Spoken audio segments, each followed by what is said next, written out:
రాజ్ తరుణ్, లావణ్య వివాదం. ఊహించని విధంగా దాడి. పేరెంట్స్ ని ఇంట్లో నుంచి గెంటేసిన లావణ్య. ఇంటి ముందే కూర్చున్న పేరెంట్స్. స్పందించని రాజ్ తరుణ్. టాలీవుడ్ హీరో రాజ్ తరుణ్, లావణ్య ఎపిసోడ్ సంచలనంగా మారిన సంగతి తెలిసిందే. గతేడాది మొదలైన ఈ వివాదం ఇప్పటికీ కొనసాగుతోంది. గతంలోనే వీరిద్దరూ ఒకరిపై ఒకరు ఆరోపణలు చేసుకుని కేసులు కూడా పెట్టుకున్నారు. ఇటీవల కొద్ది రోజుల క్రితమే రాజ్ తరుణ్పై పెట్టిన కేసులు వెనక్కి తీసుకుంటున్నట్టు చెప్పటంతో వీరి గొడవకు ఎండ్ కార్డు పడిందని అందరూ అనుకున్నారు. కానీ అంతలోనే రాజ్ తరుణ్, లావణ్య కేసులో ఊహించని ట్విస్ట్ చోటు చేసుకుంది. ప్రస్తుతం లావణ్య ఉంటున్న రాజ్ తరుణ్ ఇంటి విషయంలో లావణ్య, రాజ్ పేరెంట్స్ మధ్య వాగ్వాదం జరిగింది. ఇల్లు తమదంటూ రాజ్ పేరెంట్స్ వెళ్లగా ఇక్కడ ఏ ఇల్లూ లేదంటూ వారిని బయటకు గెంటేసింది. కోకాపేటలోని రాజ్ తరుణ్ విల్లాలోకి ఆయన పేరెంట్స్ తాజాగా వచ్చారు. ఇంట్లోకి రానివ్వకుండా అడ్డుకుంది లావణ్య. వారిని బయటకు పంపించేసింది. దీంతో రాజ్ పేరెంట్స్ అదే విల్లా ముందు కూర్చొని కన్నీటి పర్యంతమవుతున్నారు. ఆ విల్లా తమదే అని వాళ్లు చెబుతున్నారు.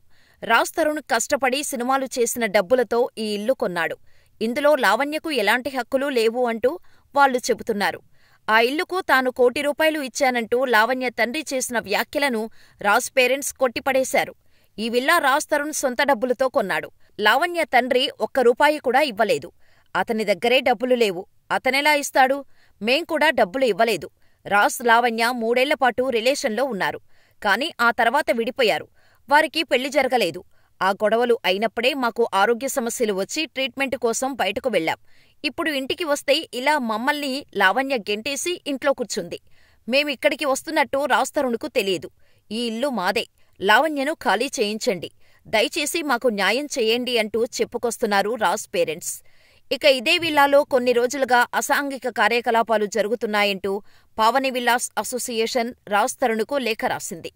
ఇక ఈ వివాదంపై ఇప్పటివరకు రాజ్ తరుణ్ స్పందించలేదు. ప్రస్తుతం అక్కడకు శేఖర్ భాషా వెళ్లారు. ఆయన మీడియాతో మాట్లాడుతూ రాజ్ పేరెంట్స్కు న్యాయం చేసేదాకా తాను అక్కడే ఉంటానని చెబుతున్నాడు. మరోవైపు లావణ్య మాత్రం తనపైనే దాడి చేయటానికి వచ్చారు అంటూ చెబుతోంది. రాజ్ పేరెంట్స్ 15 మందిని తీసుకుని ఇంటికి వచ్చారని, వారంతా దాడి చేయటానికి ప్రయత్నించారంటూ ఆరోపిస్తోంది.